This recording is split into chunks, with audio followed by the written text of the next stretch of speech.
Good evening, everyone. My name is Janet Pichardo. I'm the Director of Family and Community Engagement here for the Providence School District. Thank you so much for attending the last Parent University session now for the fall. We do anticipate organizing a few more in the spring. Gracias a todos los padres que están en esta llamada de hoy, la sesión ahora mismo del otoño.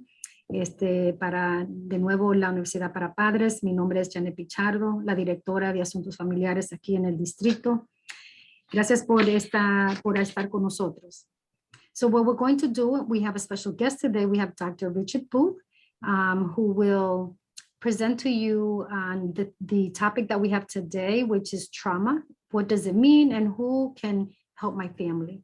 So pretty much you'll leave the session this evening learning a little bit more about trauma, and then also learn a little bit more about resources and where you can get some help. Esta tarde de nuevo nuestro invitado es el Dr. Booth. Él está aquí y él va a hablar sobre el tema trauma, su significado y apoyos familiar. Entonces hoy esperamos que terminen con esta sesión teniendo más conocimiento sobre el tema de trauma y también cuáles son los recursos que existen para que puedan buscar ayuda. So before we have Dr. Booth begin his session, what we want to do is just make sure that everyone understands the format of our session. And so I am going to translate now this in Spanish and also provide access to our families that need to listen to the session in Spanish. Entonces, para los padres que necesitan escuchar esta sesión completamente en español, porque necesitan traducción, por favor, miren hacia abajo de su pantalla, miren donde dice el globo, el icono, el globo, y dice Interpretation en inglés. Cuando le dan clic a ese icono, le va a salir el idioma que se va a traducir hoy, que es el idioma español. De una vez que le hacen clic a ese idioma, pues entonces van a entrar al canal donde van a escuchar esta información completamente en español. Ya yo no voy a traducir, sino es que toda la información que se va a recibir va a ser completamente en inglés, pero si está en el canal en español, pues van a recibir esa información en español. Okay. So in front of you now, you have in English and in Spanish, just a few norms that we wanted to highlight. The presentation will be a webinar format, and this means that you will not be able to see each other, only the panelists and the facilitator. The panelists will try to answer as many questions as possible. In this case, our panelist is Dr. Booth. Microphones of all attendees will be muted unless the attendees raise their hand to ask their question live. And I will expand on that in a few minutes. Session will be recorded and posted in the district website, specifically the YouTube channel that we have for the district. And just again, to inform you all of the website for the district. Here again, just highlighting the icons. So again, at the very bottom, what you are able to see are three icons, and that is the Q&A, the chat, and also raise hand. So Q&A specifically is for those of you who are interested in asking your question or asking your question and writing your question, it would go here. So you will click on Q&A, a box will appear, and you will then write your question there. We will go ahead and read your question out loud for Dr. Booth, and then he'll be able to respond to those. You can ask your question in English or in Spanish. So if you write your question in Spanish, I will translate that question to English for Dr. Booth, and then you will continue to stay in your channel listening to the response in Spanish. At the very bottom, again, you'll see another icon, and that is raise hand. Raise hand is for those of you who are interested in or prefer to ask your question live. So you will go ahead and press raise hand. We will see your hand raised, and we will call your name. We will ask you to unmute, and then you will go ahead and be invited to ask your question. You can ask your question in English or in Spanish. Just a reminder, we will ask you to unmute because we are unable to mute you or unmute you. So it'll be very important for you to unmute yourself. And then here again, just a reminder, the chat feature is not, we're not using the chat feature today, or at least you're not able to write information in the chat. However, you will be able to read information in the chat. So later on, we'll refer to the chat for a link where we will have families, we will ask you to please provide your feedback later on in the presentation.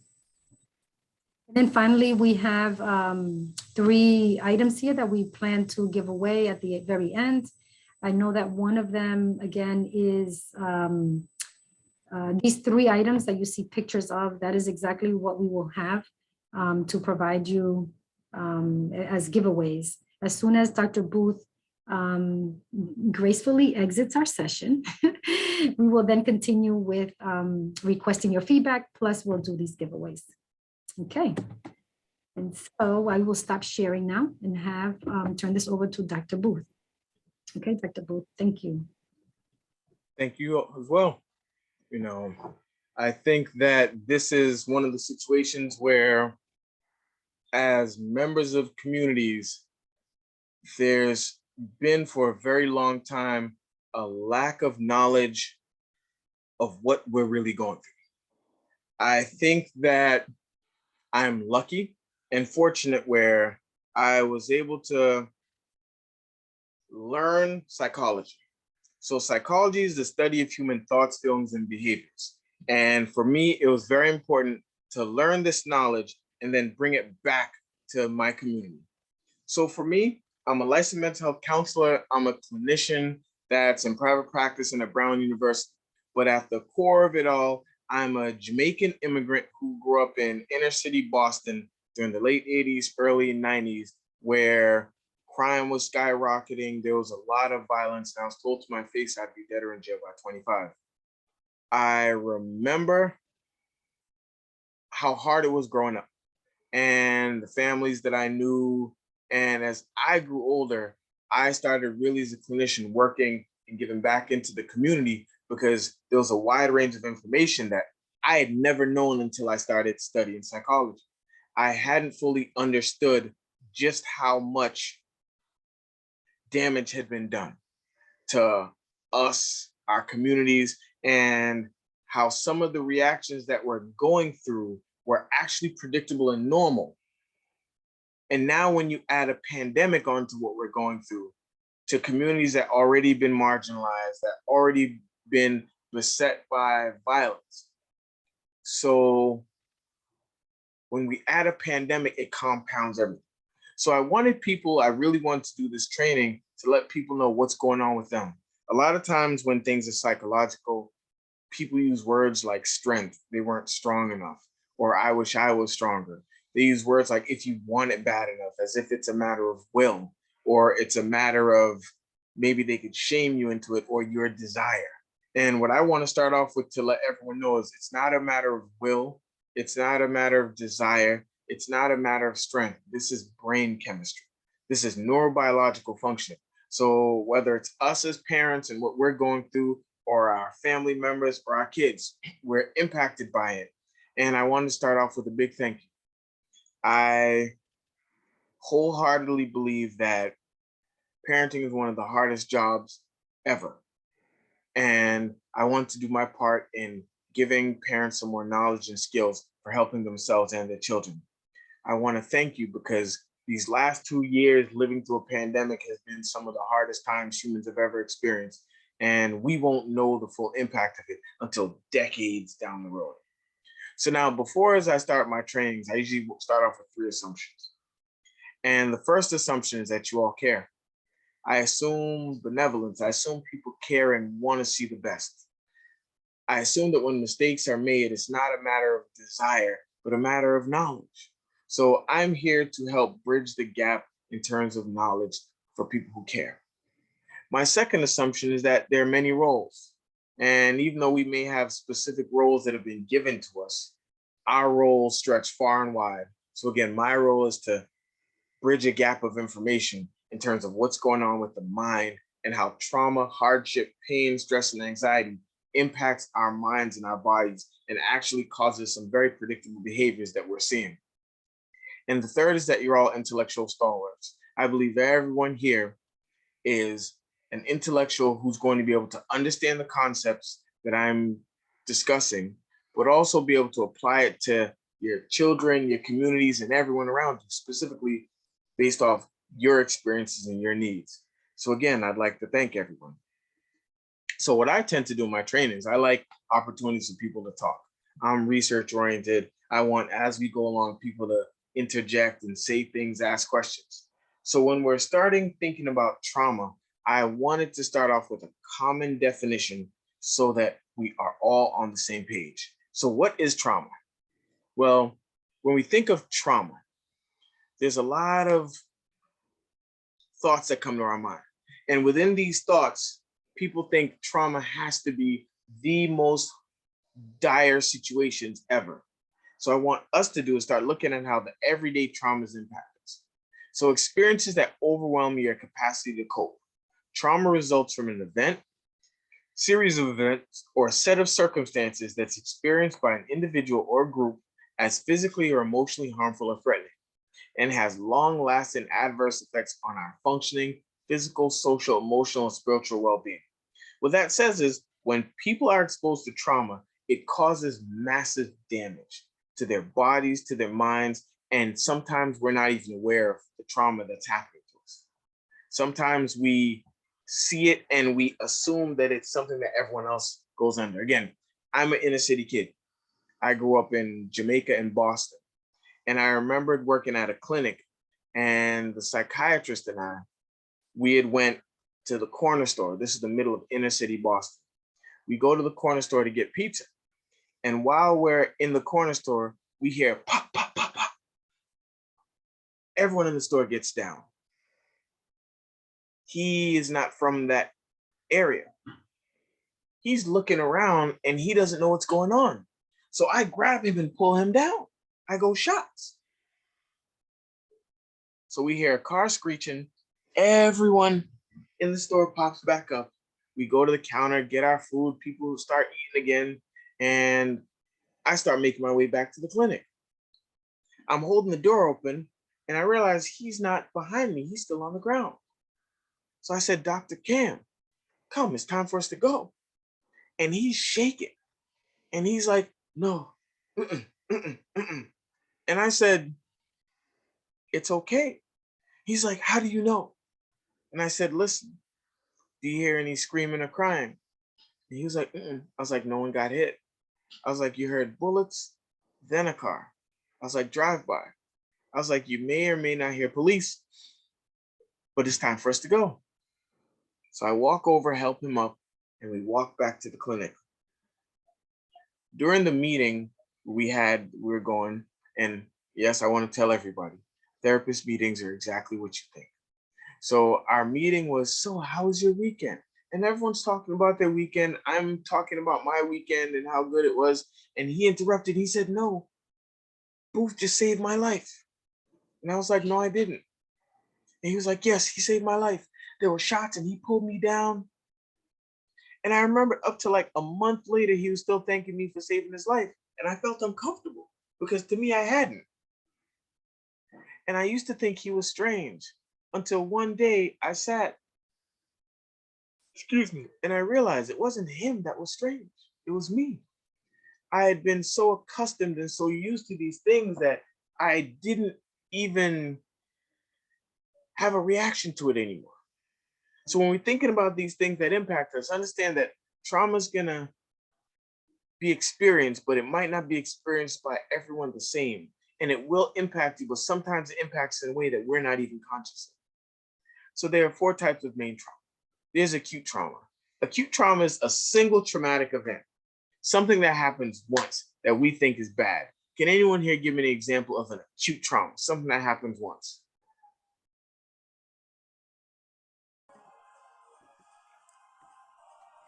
Again, for all our families, just a reminder, please add your comment to the Q&A and we can read off your responses there.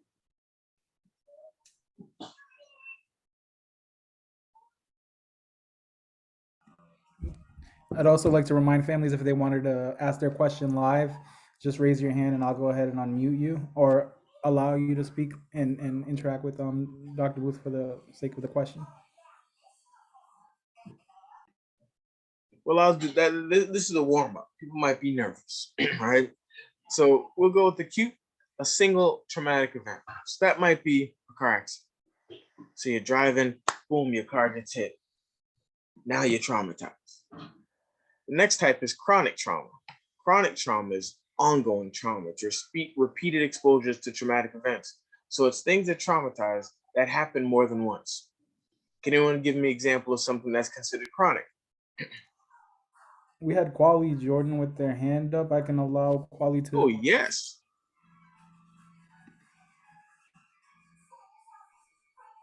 Oh, I'm sorry. This is Quali's mom, Yeah, Malahi Briggs. I don't know how to change the name. no problem. So what would you think would be a chronic trauma? Something that is ongoing, repeated. This might be terrible to say, but child molestation, that could Yeah, be a trauma. it's a terrible thing to happen, but it's not a terrible thing to say. One of the things that I want to do with the training like this is start this conversation so people start really understanding the traumas, and talking about it is not a bad thing. Bringing to light the pain that we're feeling so that we all really understand that we're in this together. A lot of times when there's trauma, there's shame attached to it because there's a stigma of being weak. So I want to couch everything in terms of the brain. So a chronic trauma is child molestation. It's something that's ongoing and repeated and happens. So now complex trauma.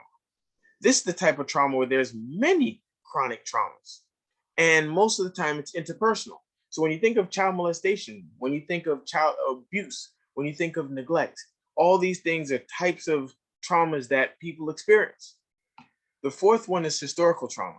This is the cumulative emotional and psychological wounding across generations, and it could really happen within one lifespan. And it happens from massive group trauma. And some of the examples of this would be poverty, racism, natural disasters. And right now, can anyone think of a natural disaster that we're living in? Because remember, historical trauma can start within a lifespan. Can anyone think of a natural disaster that we're living through right now?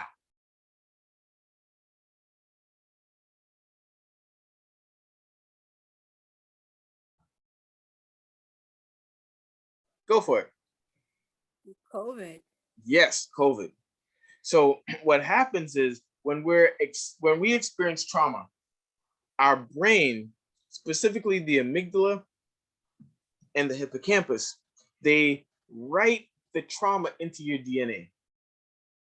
There's a lot being spoken about the body remembers, and this is the mechanism by which it happens.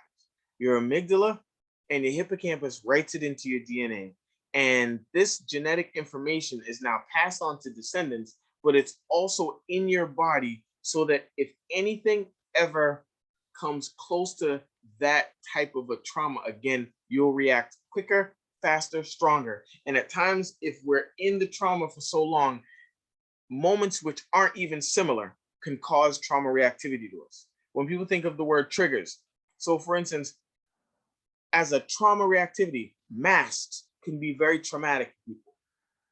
The reason a mask can be very traumatic is a mask is a reminder of death. It's a reminder that I'm wearing this so I don't kill you or accidentally get you sick, or you don't kill me or accidentally get me sick. As human beings, we're not physically designed to be in stress for a very long time, nor are we designed to have stress that we can't identify. So when, we're living through these traumatic moments that seem to not end, know that our bodies, our brains are being tested and changed. So why should we be trauma informed? Well, as parents, 1 out of 4 children before COVID had been exposed to trauma. That was a national statistic, right? In Providence and Central Falls, pre-COVID, 90% of the youth had reported at least one exposure to trauma. That means 90% of our kids are traumatized.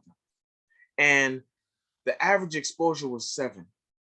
So now COVID-19 pandemic's a public health natural disaster on a global scale, resulting in the shutting down or drastic altering of many of our fundamental institutions, agencies, supports, making everyday life mechanisms of connections and supports gone.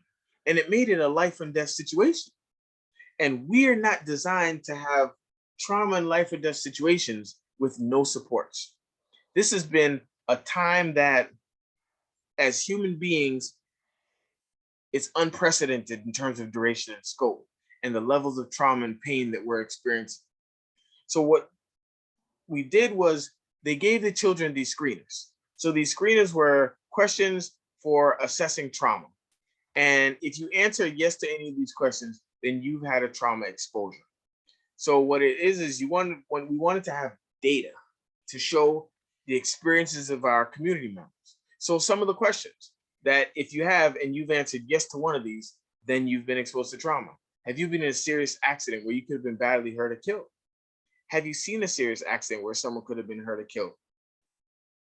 Has anyone close to you ever been sick or injured? Have you thought that you or someone you know would get badly hurt during a natural disaster? Have you ever had serious illness or had to be rushed to the hospital? Have you ever had to be separated from your parent or someone you depended on for more than a few days when you didn't want to be? Have you ever been attacked by a dog or other animals? Has someone ever told you that they were going to hurt you? Have you ever seen someone else being told they were going to be hurt? Have you yourself been slapped, punched, hit, or kicked by someone? Have you seen someone else being slapped, punched, hit by someone? Have you been beaten up? Have you seen someone else getting beaten up? Have you seen someone else being attacked or stabbed with a knife? Have you seen someone pointing a real gun at someone? Have you seen someone being shot or shot with a real gun? You see, these are questions that when people hear it sometimes, they might think this is exaggerating. How many people could really have this happen? When you come from inner city communities, it's not a matter of no one has it, it's a matter of who hasn't. So this was done, and 2,600 students from 3 middle schools and 2 elementary schools in Providence and Central Falls. And the average number of exposures was 7.3. And this was 90% of our kids, and this was before COVID, before a natural disaster changed all the fundamental tenets of what we held dear. So when this happens, we have to start understanding that this trauma work is really getting to us. So when you're hearing these statistics, how do people feel about it?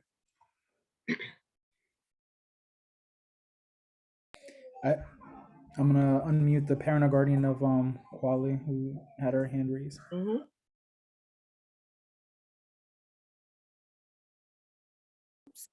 I'm just kind of curious, how long has this questionnaire been around? Because I'm just wondering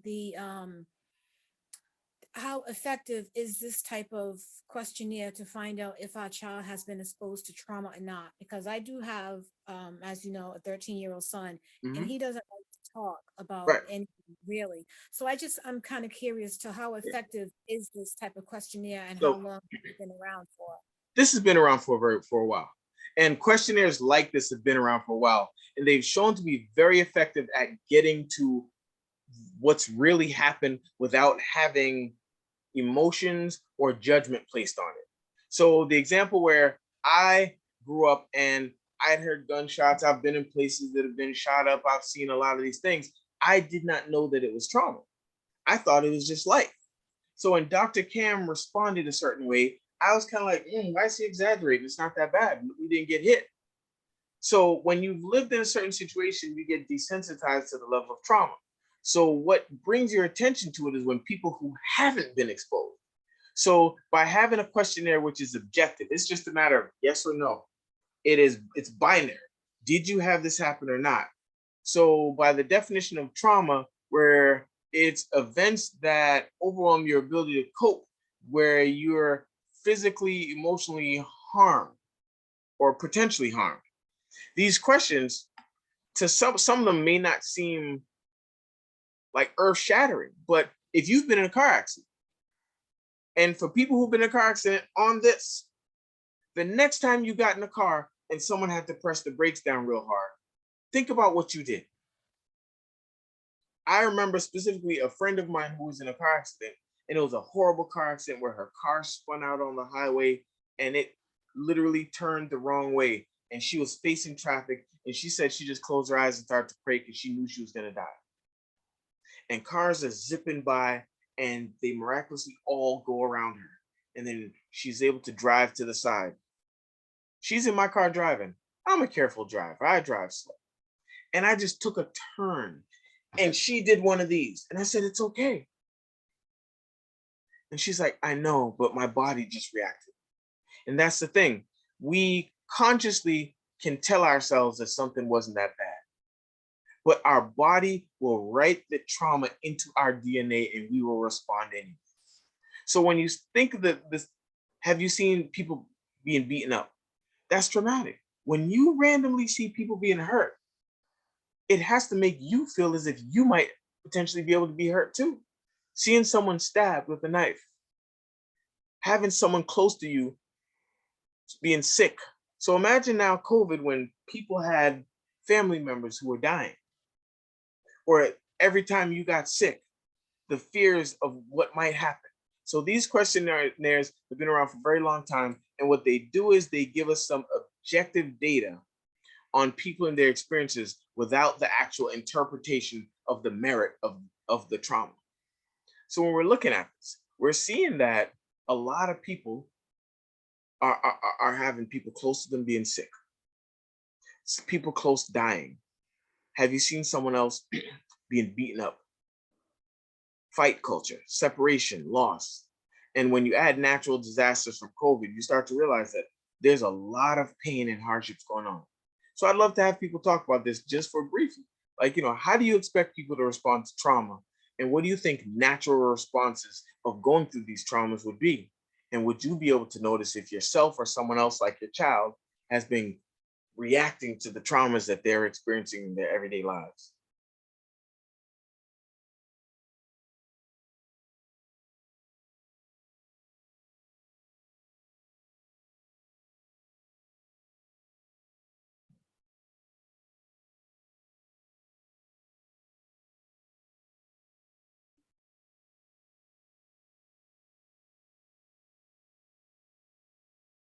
Yes, Janet. I think Janet had her hand raised. Yes. Yeah, I just peeked. Yep. But it was more, Dr. Booth, that there isn't any Q&A or a raised hand right now. So All right. Then we'll discuss it without having everyone interview. So a lot of times. I'm sorry, we have a raised hand now. Ooh. Okay. Erica? Go ahead, Erica. ¿Me escucha? Sí. Ok. Yo soy la mamá de Alejandro y Emi. Yo quiero saber qué tanto puede ser afectada una persona que tenga trauma en su vida diaria.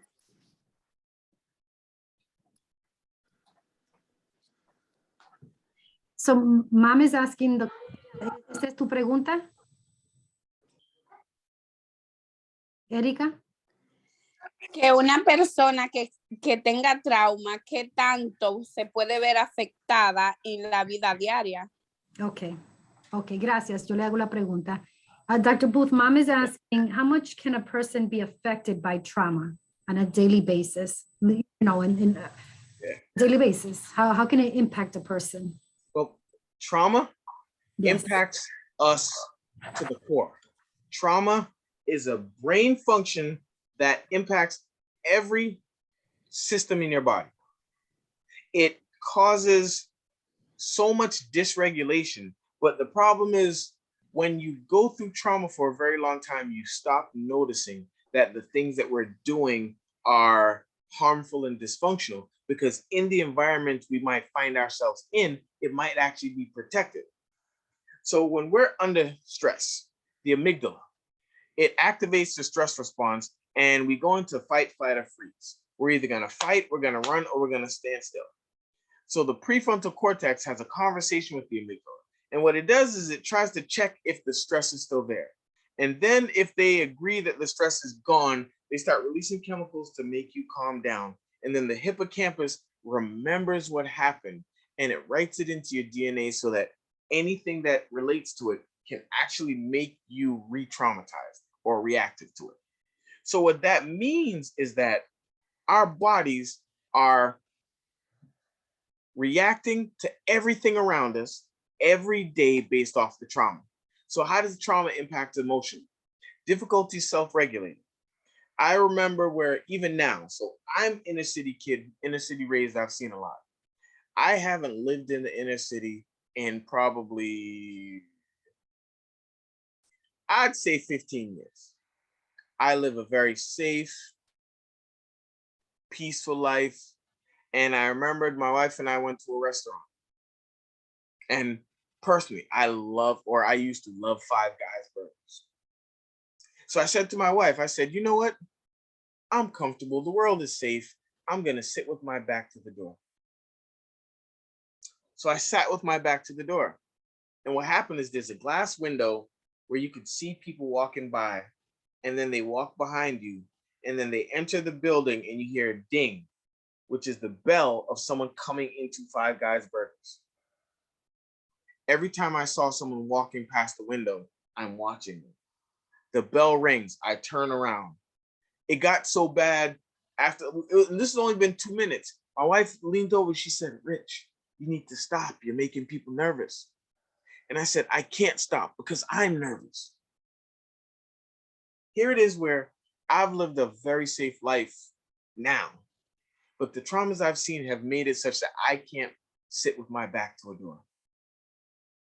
I walk, and if I hear footsteps, I startle. I do things to make sure that I know what's behind me. I think about danger on a regular basis, probably more than people who haven't been in trauma, because of what I've seen. I remember moving in my neighborhood, and one of my neighbors came over. And I'm like, hello. He's like, hello. And he's like, hey, do you need any help? I was like, no, thank you. Because I don't know him. My friends had came, and my friends, I'm showing them the house, and he was like joking around, like, hey, I'm not friends enough to get a tour of the house. And I said, I don't know you. And I like walked up to him, I don't know you. And then I caught myself because I realized I wasn't in the same dangerous place. And I was like, oh no, my friends came out of town and I wanted to show the place before they go. And thank you for, offering to help and everything. And I smoothed it out. But my initial reaction, my self-regulation was aggression. It was, I need you to back up away from me because I don't know you. Because to me, if you're unknown and you're walking towards me, you're a threat. So because of trauma, you have difficulty regulating, difficulty describing feelings. How many times have we asked people how they feel and they go, I don't know, or mad? And it's because the nuance of emotion, the difference between mad and hurt. You see, we can't say hurt because we've been conditioned that we have to be tough on the outside. We've experienced so much trauma that we have to be strong all the time. And what we don't realize is this has nothing to do with strength. It has all to do with brain. Feeling self-critical, anxious, worried, ashamed, rarely experiencing joy, difficulty forming relationships, negative worldview. Negative worldview is just a fancy way of saying how you see the world. Do you see the world as safe? Do you see the world as being somewhere where you can be free, happy, and peaceful? I remember, conversations with my friends where my son, and he is being raised, and I was like, this guilt and this weird feeling of, is his life too good? Is he going to be prepared for a world that is dangerous and scary if to him his whole life his world has been safe and not scary and protected? So my worldview has changed where I see a lot of negativity. So I'm working very hard. I've worked very hard to change that worldview because I want to see the world like he does. I don't want to see danger everywhere. I don't want when I go place I'm watching people's hands because I want to see what they're doing. When we're looking at how trauma impacts us cognitively, which is how we think, which is how we interpret the world, it reduces our ability to concentrate, memorize, and engage. Now, if we're thinking of students and we're thinking of kids in school, What are the 3 things you need to do in school, but concentrate, memorize, and engage? So if trauma impacts this and our kids aren't doing good in school, why are people surprised? Let's experience with executive function. Executive function is the part of your brain that tells you what you need to give attention to, when and how and for how long. Decreased reading ability, decreased communication, feeling frustrated, increased special ed referral. That's trauma. When we're looking at trauma and how it impacts us, it impacts the integration of our brain. People sometimes think of the brain as left brain and right brain. And there is some truth to that. The right brain is a lot more logical than the left brain. So when we're looking at the logic and how things are supposed to be, when people have been traumatized, they tend to process more on the feeling sides of their brain. They tend to react based off feeling. So that's why you have a lot of people who will react negatively to something. So I've worked with students for almost 20 years. And there are times where kids who've come from trauma and reactivity and they get rejected in an appropriate way, they feel as if it is the worst thing to them. So a kid might get up out of the seat because he wanted to get something and he wants to get a pencil because he has a spark of genius, he's going to do his work. And then the teacher might say to him, can you please sit down because you just got up to grab the pencil? And now the kid feels totally rejected and hurt. Someone might ask for something and you can't get it. You might tell them no, and that no feels like it is the most painful and hurtful thing they've ever experienced. That's the trauma that's making the integration of the brain and how they respond more emotionally charged. If your brain's well integrated, you could think of logic and you could deal with an emotion. But when you're traumatized, your brain doesn't give you time for that. It reacts strongly emotionally so that it protects ourselves. When we're looking at typical development, what's supposed to happen is people are supposed to be in survival mode for a very short time. We know that we're gonna live, we know that we're gonna survive, we're gonna have food when we need it, we're gonna have hugs and cuddles and everything. Then you're supposed to then have regulation, which is how do you learn to control yourself? And then after that, you get taught where and when you could break that control, where and how it's socially acceptable to do certain things and not. And once you master that, you then start making meaning of the world, using your power and seeing how it is, how you're able to get what you need. But what happens with trauma is trauma starts very early sometimes. So let's say you're a child and you live in a chaotic household where there's a lot of violence, yelling, and screaming. Your body from prenatal to 2 is being genetically hardwired to live in an environment. And I'll repeat that. From prenatal to 2, your body is being genetically hardwired. It's laying the foundation for everything that's going to build upon it for what you need in life. If you come from a world where people aren't meeting your needs, you're not getting cared for, you're not getting love, affection, you're not getting your basic needs met, you develop a body that is geared towards making it so that if you don't get it, you feel a little better. If you live in an environment where it's loud, chaotic, and dangerous, your body will develop with that in mind as the normal. So your body will give you skills that you're born with that make you able to live. So when you talk about trauma decreases your ability to concentrate, part of the reason is hypervigilance. If you're a person who's had trauma, you know the world can be dangerous. So now you're looking out for danger. So if you're in class and you're sitting down by a door, every time someone passes by that door, you have to see if it's safe. So now imagine if you're a kindergartner, you've been raised in some form of trauma, you've seen abuse, neglect, violence, loud, chaotic, inconsistent, non-loving, and they put you in a kindergarten class where there was no safe and secure transition from parent to kindergarten. You might even have been tricked to go there, where your cries aren't answered. And now they put you in this class with 25 people and they tell you you're supposed to feel safe. And then they tell you that they're going to turn off the lights.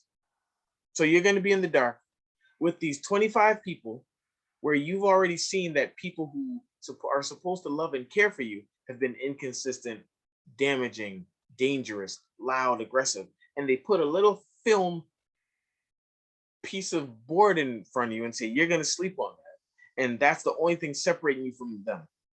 So what happens is our kids that are traumatized are in survival mode for a very long time. So even from kindergarten, they're put into that environment. They feel like they're under attack and they have to survive. So they do things to make themselves feel safe or to not be a victim. But now they're traumatized further because they're identified as the bad kid. So already their trauma has caused their body to react differently. And instead of being held and cared for, they're rejected and told they're bad. So as you're in survival mode and you're learning to regulate yourself and you're learning where and why you're supposed to be doing certain things, you're rejected. You're told that you don't belong, that you're bad. So even from kindergarten, our kids that are traumatized and they're reacting off the trauma are being told that they're not good enough and that they're failures already from kindergarten. So they do not pass through survival very quickly because they think about surviving, being safe. It's hard to regulate yourself when you're worried about safety because you'll do anything to survive. And then learning where and when to do this. I remembered an episode in school, myself. And I remember the kid and I, we were playing basketball and the ball went out. And I said, the ball's out on you, my ball. He goes, no, ball's out on you, my ball. I go, nah, my ball. He goes, my ball. And he goes, you want to fight over it? I said, sure. So we squared up, getting ready to fight. And then a girl came by and she said, ooh, I'm telling. So I backed up because I didn't want to get told on. I didn't want to get in trouble. And as soon as I backed up, she said, ooh, I'm telling everyone you're scared. So I had to fight. So even in terms of survival and regulation, we're placed in environments where the dysfunctional trauma reactive behaviors serve to actually help us. So me being able to fight him for nothing other than a ball went out of bounds and a girl said she's going to tell was actually protective because in that environment, I was actually applauded. People like me because of that. So now I grew up with that's the social emotional way of regulating. I'm supposed to yell, I'm supposed to be aggressive. So now when I'm doing that, when do I get to the point where I start really thinking about cognition or meaning making or how the world is impacted by me or I'm supposed to be impacted by them?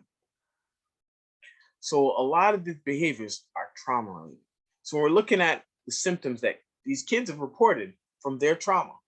71% of them have said they're easily scared or jumpy, overly cautious and careful, trouble concentrating, irritable and angry, trouble falling or staying asleep. How many kids have a hard time staying asleep and people think it's just because they're playing video games, but it might be because they're scared or anxious at things that are going on that they hear outside, not optimistic about their future, unable to have strong relationships, feeling distant, loss of interest, avoidance, physical reactions to things like being jumpy, acting or feeling upset, feeling as if an event was happening to them again, upsetting thoughts or images.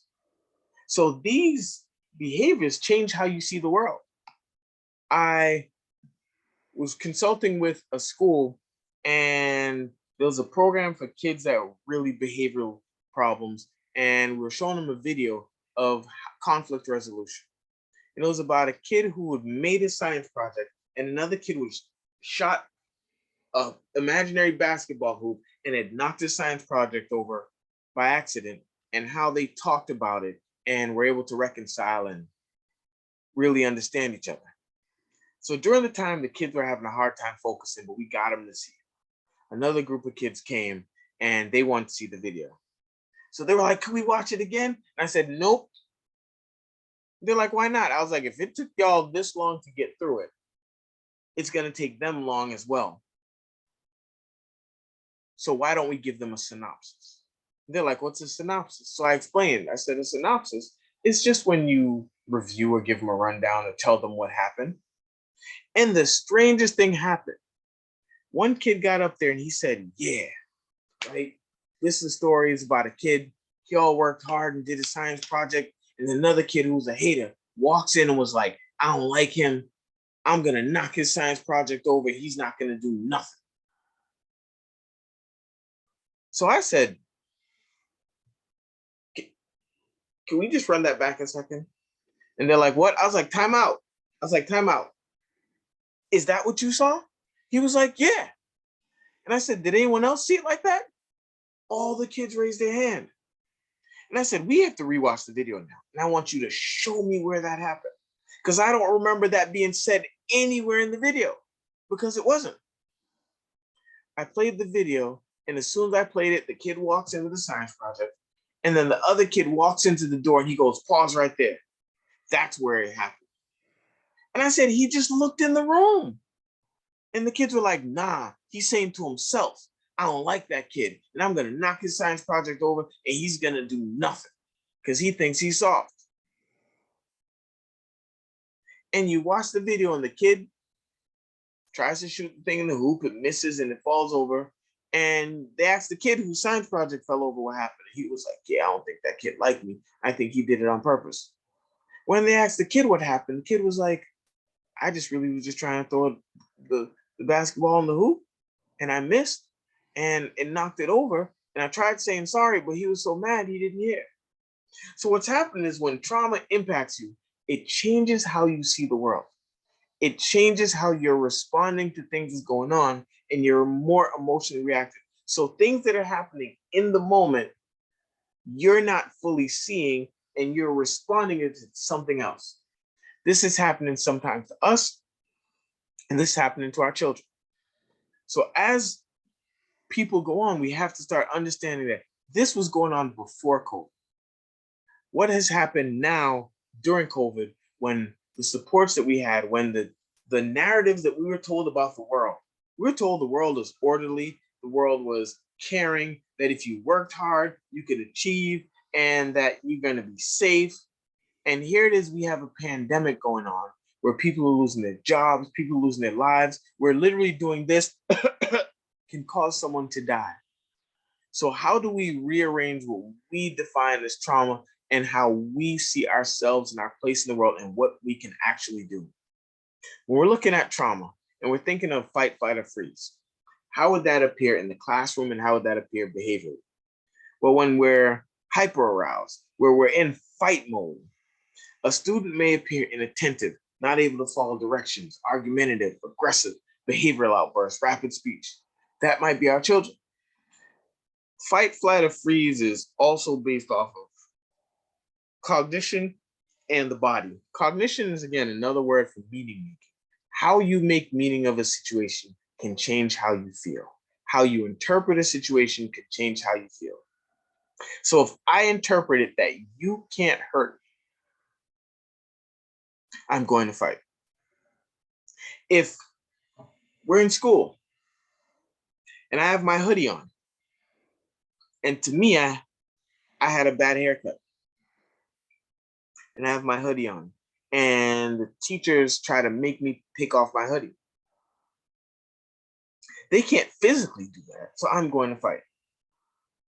And when we're thinking of what we can do when people are in these situations, we have to understand and recognize what they are, and then start making real plans on how to interact with them to get what we want, and teaching them how to get what they want. A great example is the hoodie. I was working with a school, and I knew all the kids. So I walk in the cafeteria and I see a kid that I know, and he's standing there, and all I see is this. Nah. And the teachers are around him, the principal's around him trying to get him to take off his hoodie. So the principal and I catch eyes, and I say, so I told everyone to kind of back up and leave. So they did. I walked up to the kid and I said, good morning, young scholar, because that's what I called. And he was like, nah, doc, I'm not taking off the hoodie. I said, excuse me? He's like, what? I said, at no point did I ask you to take off the hoodie. I said, good morning, young scholar. The appropriate response to a greeting of such esteem is good morning, doctor. Oof. He was like, my fault. I was like, of course it is. But good morning, young scholar. He said, good morning, doctor. I said, I'm not telling you to take off your hoodie because I know you already know you're not supposed to have it off. I'm going to ask you, why do you think you got a bad haircut? And he looked at me. He said, what you mean? I said, I see your haircut like every week. You always have the best lineup. And here's where I use humor and jokes. I go, yeah, you have that like young, I'm not old hairline, which makes beautiful haircuts. I wish I still had my young hairline. And we joke about it. And they're like, Doc, you ain't that old. I was like, listen, I'm 45. And they're like, what? I was like, yeah, I don't have the young boy hairline, but I bet you it's not as bad as you think. And he was like, nah, I can't take that chance. I said, hold on right here. And I walked over to a table of girls that I knew. And one of them was his best friend. And I said, come here real quick. I got a mission. She was like, what? I was like, your homeboy over there ain't taking his hood off because he thinks his haircut's whack. So she was like, she walked over to him, hit him in the back of his head because they're friends and joking around. And she's like, why you ain't taking off your hood? He was like, nah. So she was like, let me see. And she just took it off. And she was like, boy, she started talking about how great his haircut looked because he had done something. He had wanted a straight part. And the barber had given him a curved part. And he thought it messed up his hairline.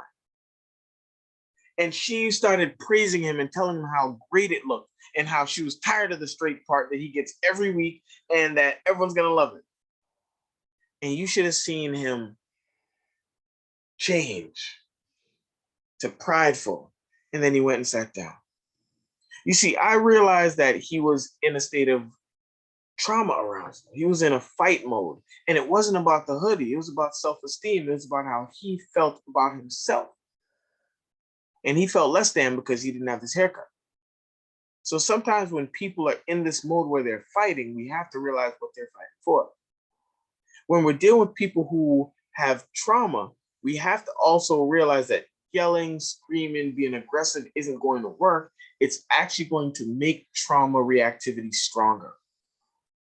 I was working with a student and his mother, and she was just fed up. He was 15. He was leaving the room a mess. When the room wasn't a mess, under his bed or in the closet was where he threw everything. And her fiance happened to be Jamaican. And he's like, you should just beat him. That'll teach you. So that day I came to their house. I was doing a home visit. And I said to Mom, are you ready to listen? And she's like, what do you mean? I said, are you ready to listen? Because he's telling you something and you're not hearing it. She was like, what's that? I said, he thinks his room's clean. She's like, how can he think that? Everything under his bed, blah, blah. I said, to him, if it's out of sight, it's clean. So let's actually do a list. We wrote out on a piece of paper what keeping the room clean looked like. And all he had to do was do everything on the list and check it off. And I said, he's going to do a great job, aren't you? He's like, yes. I said, Mommy, what we need is a messy drawer. So one of his drawers, he could keep messy. He can keep it as messy as he wants. He could put anything in as long as it could close. And the only thing was every week end, he had to clear it out. And she was like, but why do I have to do that for him to clean up his room? I said, because he's not cleaning up any other way. So instead of fighting with the way that you think he's supposed to do, let's find a way that's going to work. But also, let's give him skills and tools. Because we all know as kids, especially, you might have a few things laying around, and then your friends might come over or tell you that you want to go somewhere, and you're going to run out the house. And to make your moms not upset at your room being messy, you're going to throw everything under your bed and you never come back to it. So I said, by giving him the drawer, you empower him to do it. And then by having him have to clean it out, it's him showing ownership of that. And she was like, oh, okay. So the boyfriend was like, I don't buy it. I was like, why not? He was like, he needs some of that back home treatment. I said, back home treatment? What's that? He's like, beaten. So I'm Jamaican. So I know the back home treatment. Let's tell you this. In Jamaica, in school, the teachers could beat you. And I used to get beat by my teacher in school for answering a question correct, but not raising my hand before I answered. So some of that back home treatment. So I said, you think? He's like, yes. Kids nowadays have too much freedom and they're too da da da da. I said, okay. So does the back home treatment work back home? He was like, yeah, of course. Kids on the manas and da da da. I said, then why does Jamaica at times have the second highest murder rate per capita in the world? And he's like, what do you know about it? I was like, then I started talking to him in our language, where I let him know I'm Jamaican. And these are the things I'm seeing that's traumatic and causing even more trauma to our kids. Why would we physically harm him when we could show him how to do it? It's because we have this feeling that he should do it the way I want him to do it without having to really tell him what it is. But he might be responding to trauma, so when he sees that aggression, he's fighting. When we're looking at responses in the classroom and home, this is under arousal, disassociation, it's the freeze response. It's when people kind of do nothing. So they space out, they shut down, they're depressed, they withdraw. Sometimes they act perfect. When people are anxious, sometimes they do things that they feel is perfect so that then they can't be criticized. I remembered working with families who had adopted children. And the children that were adopted came from some of the worst homes. Their parents were not available, violent, inconsistent, a lot of things, substance abuse. And the kids would worship their parents. The kids would put their parents on a pedestal. The kids would be on their best behavior for their parent, but for their foster mom or foster dad, they would, or even adoptive, they would raise hell. They would be negative, they would be rude, they would get in trouble, they'd have behavior outbursts. And she was like, I don't know what to do. Why? Don't they like me? And I said, just the opposite. They love you. And that's why they act like this. And she's like, I don't understand what you mean. I said, it's trauma. When someone is traumatized by a person and the person has rejected them, it is now feasible for the person to not be around you if they don't like what you're doing. So they will internalize that as I need to be perfect for my mother or father who clearly let me go. While the foster parent who are adoptive parent who they know accept them wholeheartedly, they will be able to show negative sides of themselves. This is an analogy I use for everyone so they can understand. I'm going to assume everyone here has been on it and have been talking to someone. And when you're talking to someone, I'm just going to ask a very simple question. Do you pass gas or do the number 2 in their presence? I'd love everyone to answer. When you're just talking to someone, to get to know them romantically, are you loudly passing gas or doing the number 2 in front of them or in their presence? I'd love to hear what people have to say.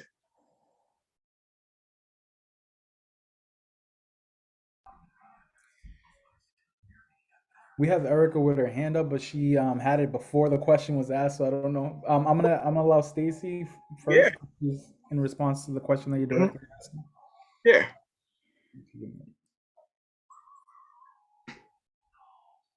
Stacy, if you don't mind unmuting yourself.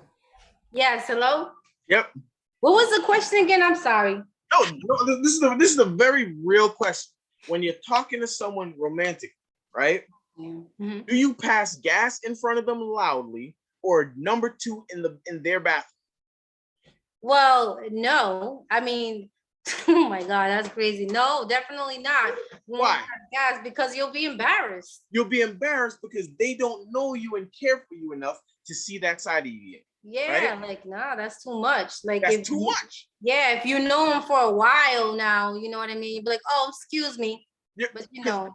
yes. And that is an example where I tell people that's not based off trauma, but that's how trauma works. When people experience trauma, sometimes there's this need to be perfect. And what happens is sometimes when people don't get to feel perfect, they then go, I'm no good, and then they decide they're going to be the opposite of that. The question was, is it possible to go through life without dealing with your trauma? And I think the answer is the trauma will always express itself. Trauma is expressed in multiple ways. There's consciously expressing it where we talk about it, but there's also trauma will express itself through our dreams. So people will have nightmares. Trauma will start expressing itself through movement. So I remember times where if I'm nervous, I move a lot. I will tap things. I like swivel chairs. So if I'm doing something that I know I'm going to be nervous, I will be on the swivel chair, swiveling my legs. So my body and my movement is called motoric expression, will express the trauma. There's also, let's say, ideational. Your dreams will express the trauma. There's also somatic, which is your body will express the trauma. So sometimes when people are traumatized, anxious, they'll have backaches. Their bodies will hurt and there'll be no medical reason why. And it'll be because of the trauma. So a lot of times we deal with and we experience a lot of trauma, but if we don't recognize it as trauma, we think it's just not worthy of it. We think that if we talk about it as trauma, we're weak. I remember talking literally just today to a group of young adolescents. And I said, growing up in the hood, you meet a lot of situations that are traumatizing and terrifying. And we had a lot of males, and then they were like, nah, I ain't scared. And I said, really?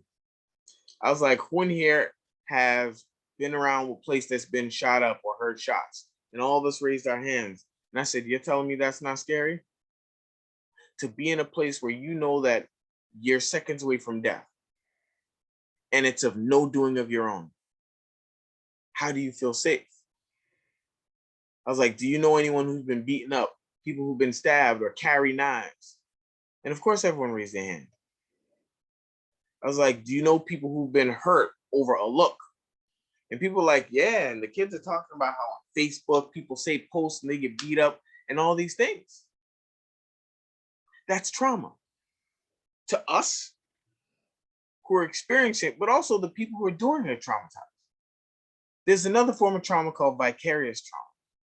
Vicarious trauma is the trauma that happens or the damage that happens to us when we hear about or witness other people being harmed.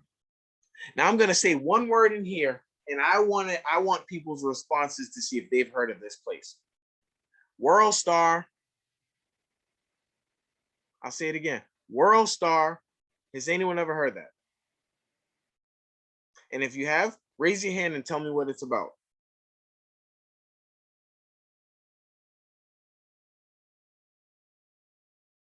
Yep, go ahead, Crystal. Unmute yourself, please. Basically, they post videos of them fighting, doing pranks on each other, all over the internet. Right. So they post videos of people fighting, car accidents, animals attacking people, people getting jumped, shootings, stabbings, everything. Publicly. For other people to see, and they share it.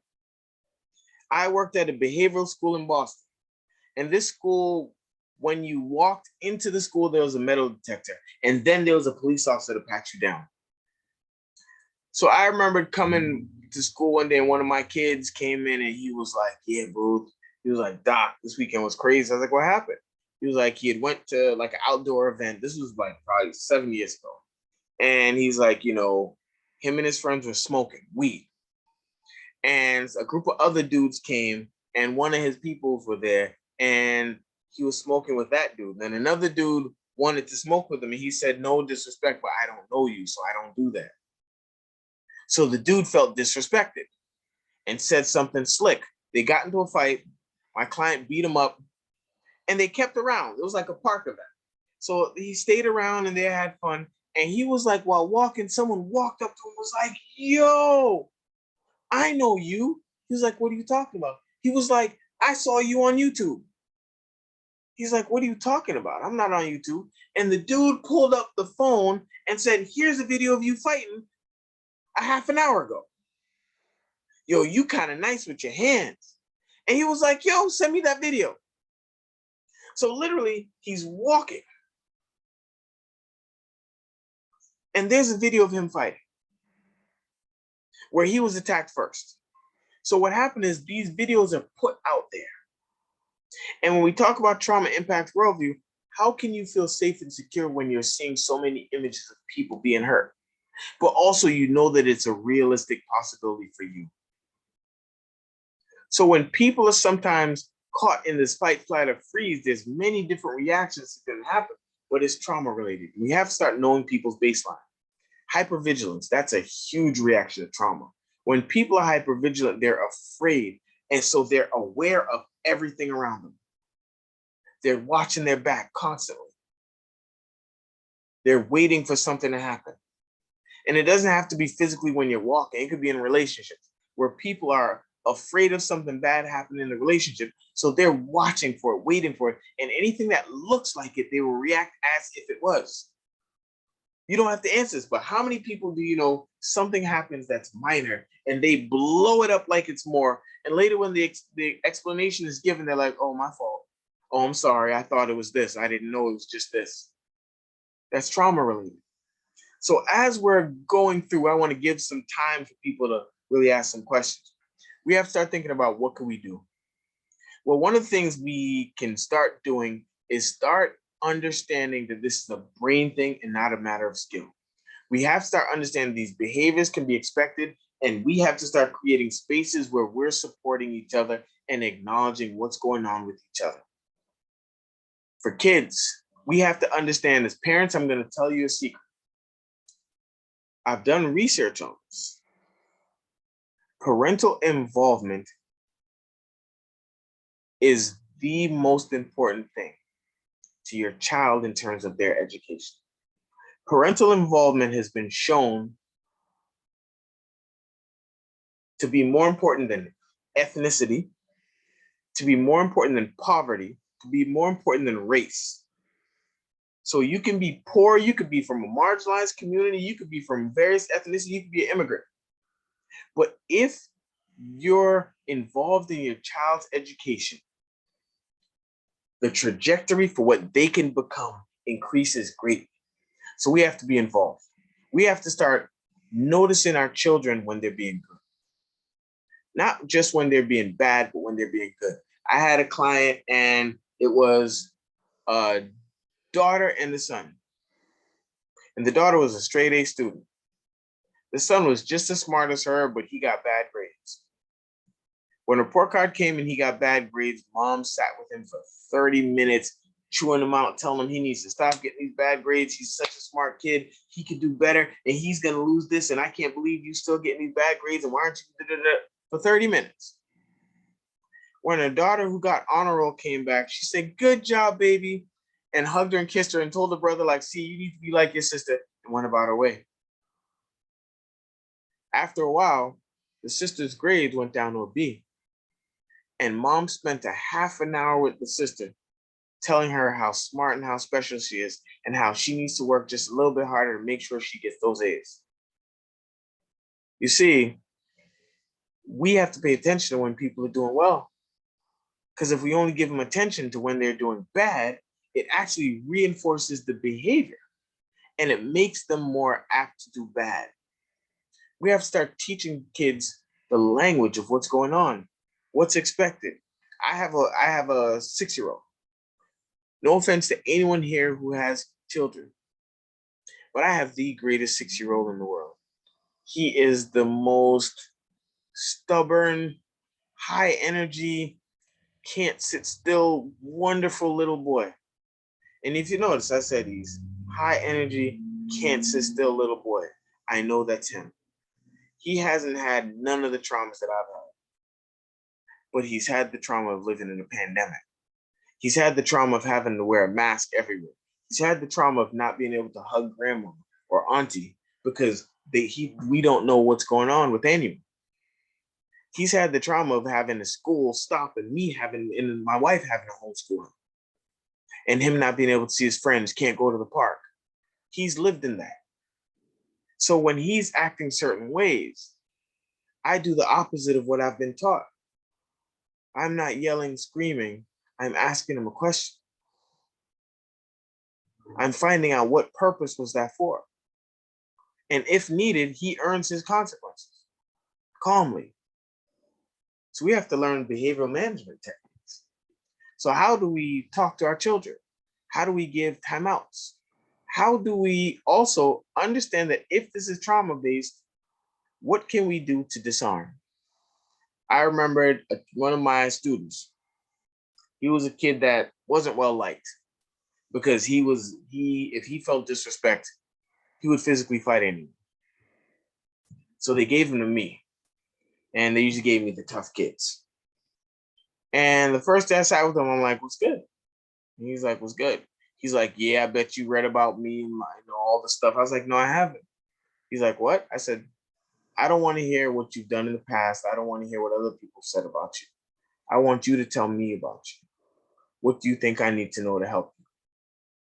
And he started talking. He's like, "Yo, I don't like when people treat me bad, try to play me." He's like, I only got a few people I love. He's like, "I don't like when people try to keep them from." I said, "Well, when have you felt people have been doing that?" And he's like, "School, they tell me I can't hang out with this person, or if I do something wrong." I said, "Okay, so you don't want these things to happen." He's like, "Nah." I said, "Well, what are we going to do to give you the skills so that that doesn't happen?" Because if you're in class sitting by your mans and you and him are laughing and joking, being loud and disturbing the class, they're going to separate you.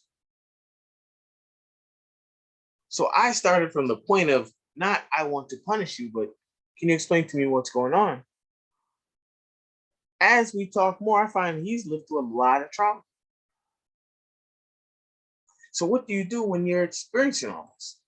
So for us, we have to start making ourselves open and aware and destigmatize talking about it so we can start creating spaces where we help each other. Some of the great resources that we have, rec centers. When we're thinking of places that kids could be, finding places where they can be active and moving are instrumental in changing their behaviors. I think being partnered with your schools, by making sure that you have a great relationship with your school, you have access to countless amounts of resources that the school has that they could point you to. Find out your local mental health facilities. Call, talk, ask questions. Some of the questions you might ask are, let's say you're a Caribbean male and you have a daughter. You might ask, "Hey, are you familiar with this type of demographic? Do you have people who work with this demographic? Because it's important to me if it is." Ask questions like, "What's your theory on how to help people?" It sounds funny, but there's many different theories in psychology on how you help people. So finding one that fits you is the benefit. Where does your child see themselves? And where do they think they've been? So if your child is acting away, rebuilding the relationship, knowing their baseline so that when they go up or down, you're able to see the difference.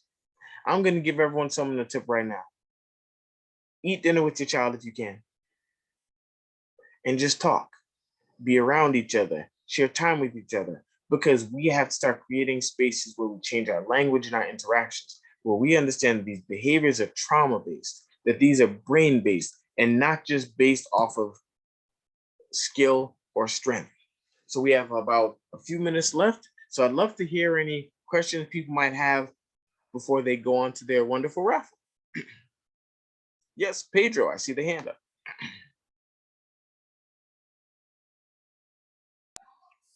So it's Erica that has her hand up right now. Oh, yes, Erica, sorry, go ahead. Sí, mi pregunta es si las personas con trauma pueden hacerse daño ella misma o le pueden hacer daño a las demás personas. So the question is if the person that's suffering from trauma can hurt themselves or others because of that trauma. Well, the answer is yes. Sí. I think when people are exposed to traumas, there is the possibility that they can hurt themselves, and there is the possibility to hurt others. When things get to that point, it's good to get professional help. I'll tell you this right now, if you think that someone could hurt themselves or hurt others on that level, never be afraid to ask. people, if someone is thinking of hurting themselves, you asking won't make them do it. There's this fear sometimes where someone's depressed that if I ask them, or if someone's grieving a loss, if I bring it up, it's going to make them think about it. It's going to make them do it. If someone is suicidal or homicidal, you asking them isn't going to change their mind to make them magically now do it. So that's when I brought up sort of knowing your resource, knowing the mental health communities, so that you can have a place where you can say, hey, this is a great place to go. And in emergency situations, not being afraid to call emergency and get someone immediate help. But trauma is something that impacts a wide range of people. I want everyone to walk around tomorrow and look at people's faces, and when you can, and see who's smiling. See if people look happy. See if people look content, and understand that the amount of traumas that we're under now, our systems are overtaxed, and we are feeling the weight of massive trauma. And we have to start creating spaces where we have grace for each other and understand that it's not a matter of strength or desire or a shortcoming, but a matter of the brain causing people to respond in the ways to deal and sometimes cope with this massive trauma. Thank you very much for your time. Dr. Booth, Yes, ma'am. while we are at 7:15, Yeah. don't mind, we'll ask parents again if they have any questions. I do have a question for Yeah. you, if you can answer. So due to COVID, Yeah. aside from COVID, there are other, and as you mentioned, there are other reasons of what causes trauma. Yeah. And so I guess I was wondering, what would you recommend for parents to consider when they see signs of perhaps a need for counseling? Yeah. What should a parent ask themselves to, Beautiful. if they haven't brought Yeah. up to anyone else, what should they do to consider requesting counseling, and who should they request counseling from? I think that, especially with COVID, talk to people. Like, we have this shame culture where someone is undergoing any type of difficulty, we want to keep it. You know how many times I've been heard, yo, that's like family business, right? And this family business is spreading out everywhere. But we want to keep this image of family business. Talk to each other. We're traumatized. Being able to say to someone, hey, my kid this is going on. Does your kid do that? Or does that seem normal to you? Knowing the baseline, knowing this is, like, for instance, my son is hyper. He's always jumping. He's jumping off the wall. He's climbing. He wants to go outside. He wants to da-da. When he's sick, he doesn't move. He's quiet. He's subdued. So if anything happens where he is all of a sudden lethargic, subdued, and everything, I immediately go, are you okay? And he's like, what do you mean? I said, you're not acting like you. So one of the things also knowing each other, knowing ourselves and our kids, so that we can have this conversation where, let's say your child's friend was just stabbed and they're feeling fearful, but they're also feeling sad and they're feeling angry and powerless. Where do they bring that to? But if y'all are eating together, if you're talking together and you say, hey, I noticed that, you've been a little different. They're like, what do you mean? Like, well, your smile is gone. And I miss that. Is there anything I could do to help?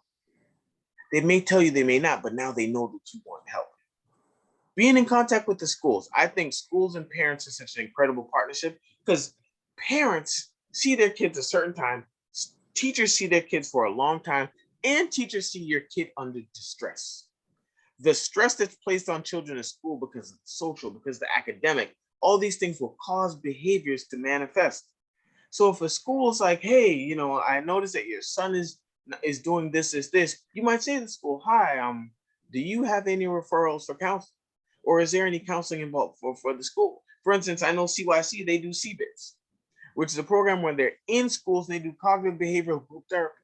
So it's a program where they're helping students and they're working with each other to help each other deal with their anxiety, stress, and traumas for PTSD. So having that relationship, knowing places that are available in the community and calling and finding out information beforehand. So yeah, go ahead. I'm sorry. So before a parent actually goes out, and I'm asking this question, Yeah. a conversation with a parent. Yeah. So would you recommend that the parent actually have a conversation with their child? Yes. Depending on their Yes. age, before they actually seek counseling? Should I they think so. first? And how should they ask the question? How should they ask the question so that the child? I would say, I'm just gonna name the child Richard. Hi, Richard. Hey, Richard. If we're eating together, if we know each other, right? Like, oh, I've noticed that you've been really down since COVID. I mean, you used to always go out with your friends. You used to always, I used to see you in the park and walking around, and now you're stuck in the house and you have to Zoom everybody. I know it's been hard on you. And I've noticed that. And I was just at this training and they talked about trauma and how it impacts us. And I didn't even realize that we were also impacted by it. And I've really been thinking maybe therapy is something that could be beneficial. And I saw that you're being down and I want to talk about it with you because I think maybe it'd be good for you too. And now the kid's like, what? No, I'm fine. I'd be like, no, because I see you smile. And then because you know them, you start naming differences that you noticed. Not someone else taught you, not someone else said, I saw your son do it or your daughter. You noticed because the bond is there and they go, wow, I trust you. And then you're like, yo, I'm going to look. And then you might call places. Psychology today, which is an interesting thing, right?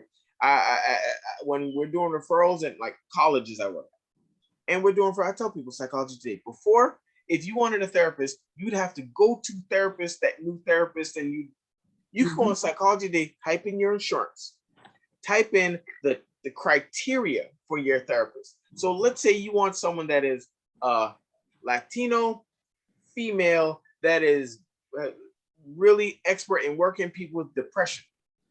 You can click in Latino, female, depression, and there'll be a list of them that take your insurance, and you can call and feel empowered to ask them questions.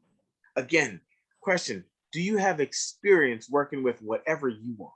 You want that. You know, how do you think people develop problems? How do you think people solve problems? So if someone's like, well, I think, you know, people develop problems because they're overreacting to things. And I think, you know, medication is the best course. If that's how you work, that's fine. But if you're a person that's like, nah, I need more than that. I need you to work at what's going on and look at maybe sometimes for me personally, I'd want someone that has an understanding that maybe not everything's because I suck. It's not always because I'm bad. Like sometimes there's outside things that cause a problem. Like if I live in a neighborhood where there's shootings, where there's robbings, where there's high substance abuse, and I see that constantly, and COVID's hit hard and unemployment, and there's a whole bunch of things. And you're a person that believes it's my fault. I can't work with you. But if I didn't ask that question, I wouldn't know. So then we work together and you're doing certain things and I'm now feeling even worse about myself. So being open and honest and asking, don't keep these things in the dark, even from our kids, because they're already experiencing it. Thank you so much, Dr. Booth. We actually have just one last comment from Erica. I'm going to let her ask her question or share her comment out loud.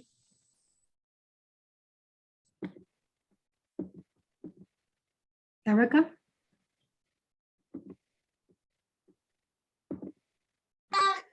Sí, aquí estoy. Yo quiero saber cuál es la manera más correcta de tratar a una persona con trauma. Okay, Mom is asking the question, what is the best way to treat a person with trauma? Treat or work with?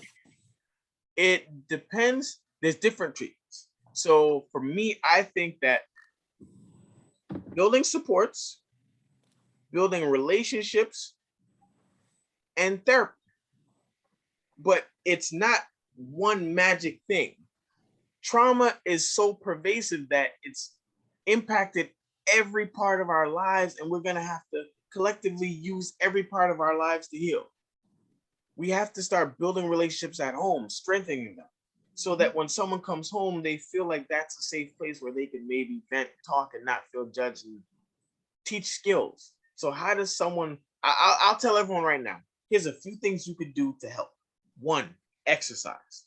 So exercise has been shown to be almost as effective as medication. And people always go, what's the sweet spot? Exercise 3 to 5 days a week, approximately 45 minutes, and you will feel better. There's this thing called take a nature bath. And people are like, what? A nature bath.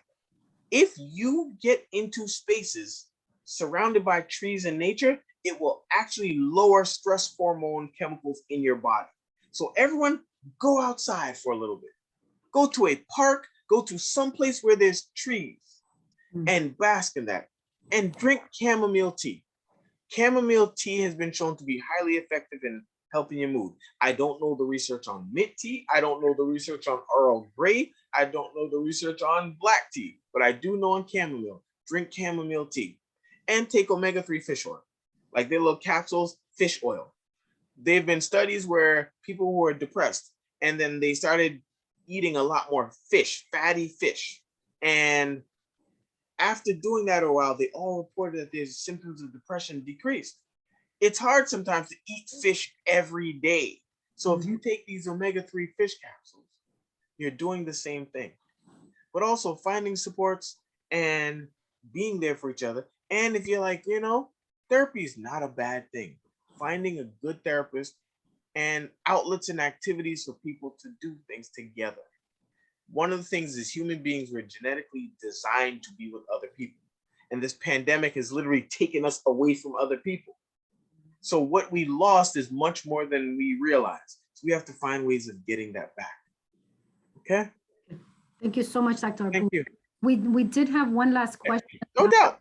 The question was basically if there's a website, a helpful website that you can share where people can find information on these different issues that you mentioned. You know what?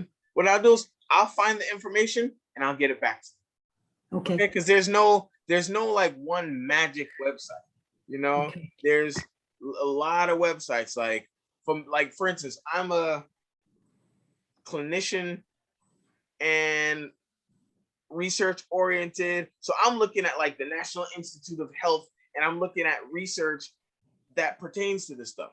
But there's like the American Psychological Association. But then there's like trauma institutes where they will explain trauma. So you can just Google information about trauma. We have access to a lot of information, but I'll try and get some information that consolidates it and definitely get it back to you. Okay? I appreciate that. Thank you. And finally, Janetis Gordon, she was here. Yeah. Yeah, she's here. She had her hands raised earlier, then Yes. we weren't able to Go speak. for it. Janetis, go right ahead if you have a question. Hi, my question is regarding in my community. It's not hard, but it's like there's this fear of being labeled. Yep. If you're looking for, like I say, you're looking to get help.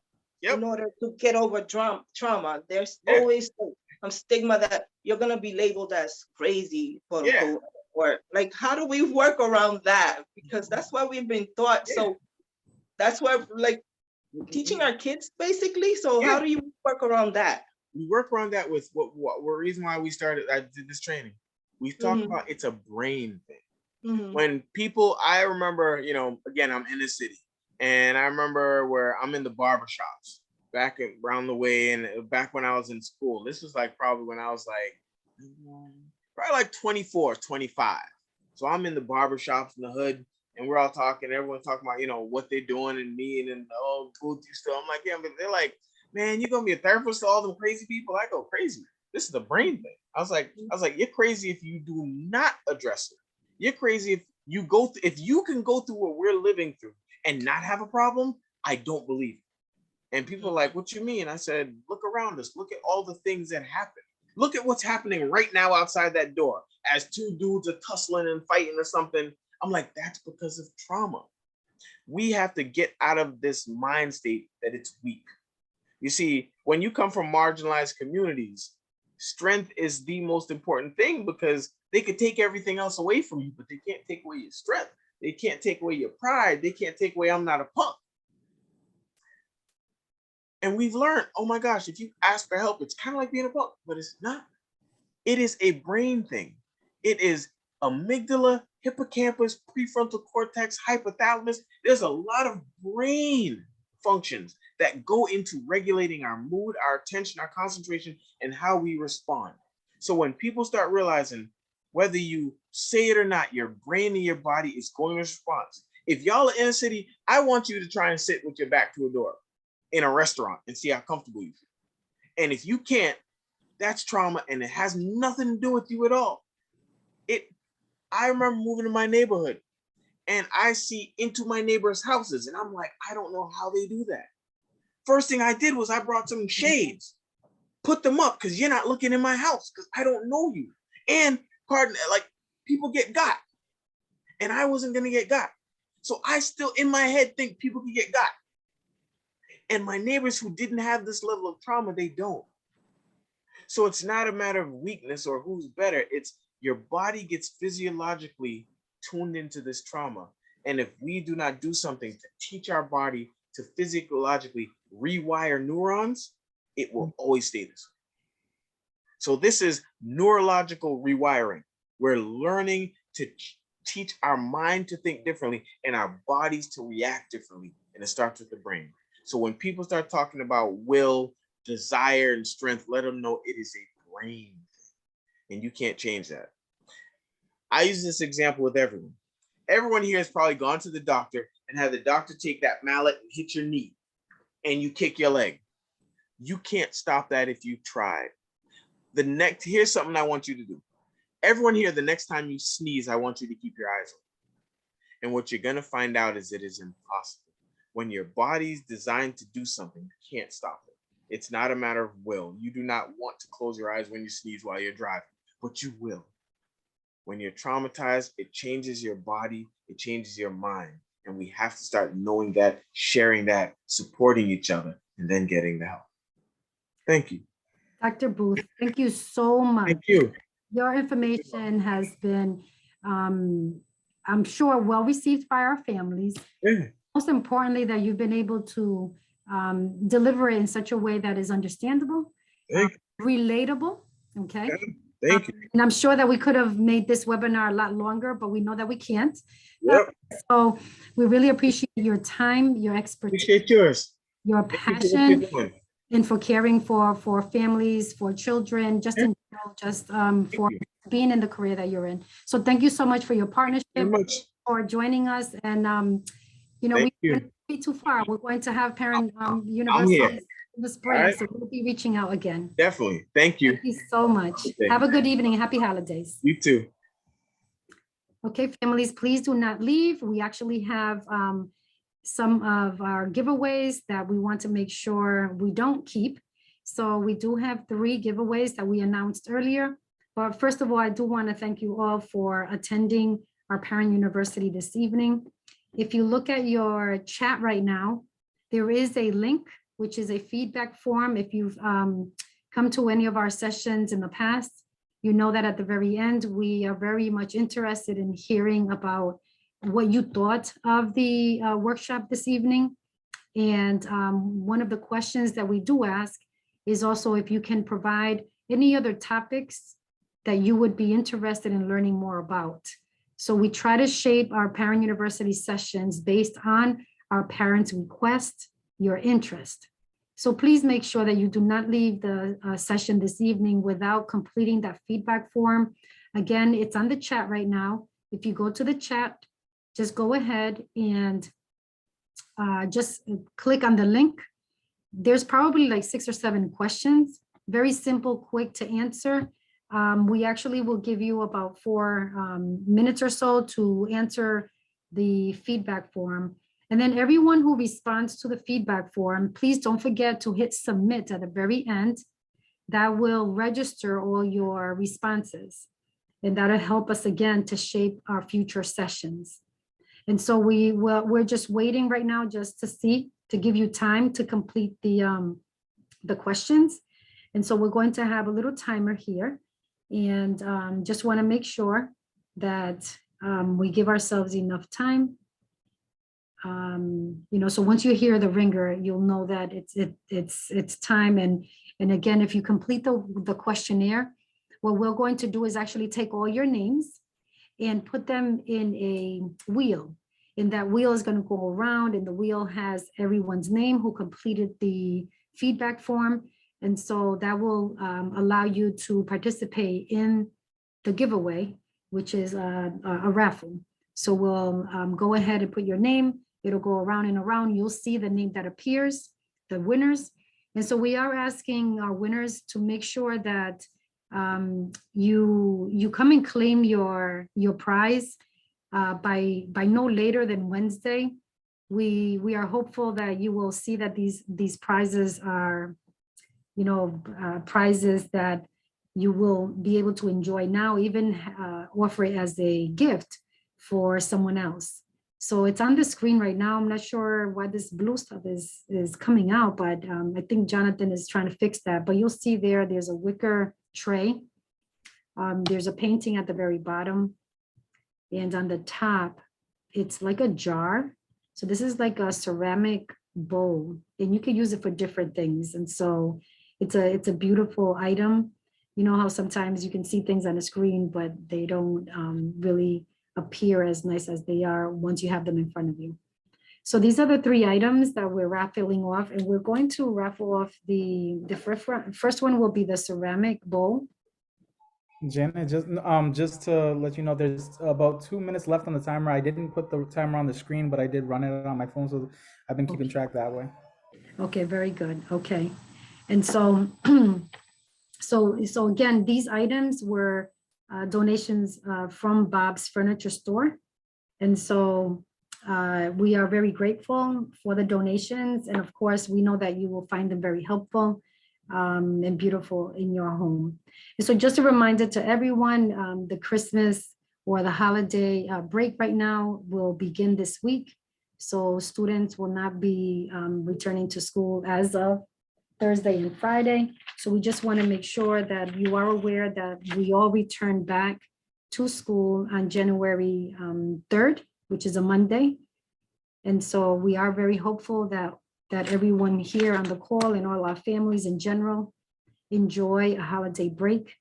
I'm sure that we all need it, especially with all that's happening right now with COVID, in terms of just settling some anxieties that the current situation causes on us.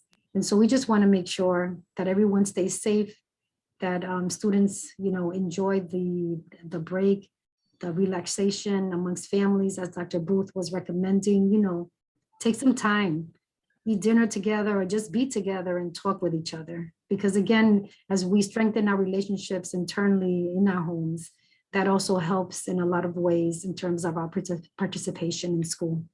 So again, Jonathan, if you could tell us where we are with the responses, if we're in a good place. We got about 30 seconds left. I'm gathering the names as we speak, but if you're about to submit it, if you can do that in the next 20 seconds, and that way you'll be entered in this draft. Okay. And so again, as I mentioned earlier, we will have also spring sessions. So we plan to start our parent university sessions in March. So we'll take a look at all of the feedback forms that we received for the past, I believe is 14 sessions that we offered during the fall. And so we'll take all those remarks and responses and analyze the information, reach out to our experts, our friends internally here in the district, but also in the community, in the state. And so we want to make sure that we can help respond to our families based on your interest. So Jonathan, we have a blue box that's, I'm sure you see it, but it does cover the name. So I don't know if, oh, there you go. Thank you. Okay, so this is the wheel that I was referring to earlier. Everyone who completed the feedback form, your name appears here as your name. As you become a winner, your name will be removed from the wheel, and then we'll move on to the next prize. So again, the first prize is the bowl, the ceramic bowl. And again, the winner for the ceramic bowl is Angel. Ooh. Thank you so much, Angel. And just a reminder to the winners, please come claim your prize here at our office at 379 Washington Street in Providence. We'll make sure before we end our call to, again, put that in the chat so you can grab that. So again, please try to claim your prize by Wednesday. Okay, so the second prize is the wicker tray. And the winner is Daniela Pimentel Gordon. Okay, felicidades, congratulations. And then the final prize is the beautiful painting that we have here, a very colorful painting. And the winner for this painting is Glenda Aceituna painting. Okay, so again, in the chat, if you go to the chat, congratulations to all our winners. The address where you need to come and claim your prize is 379 Washington Street, is right behind the administration building of the school department, near the public safety complex. Again, 379 Washington Street is a one-leveled building, and we're here from 9 to 4. If you have a chance, please try to claim your prize by Wednesday. So that ends our session this evening. Thank you so much for joining us. Again, happy holidays to all our families. Please stay safe, and we'll see you in the new year. Good night. And thank you to our interpreters, Luis and Pedro. Thank you again.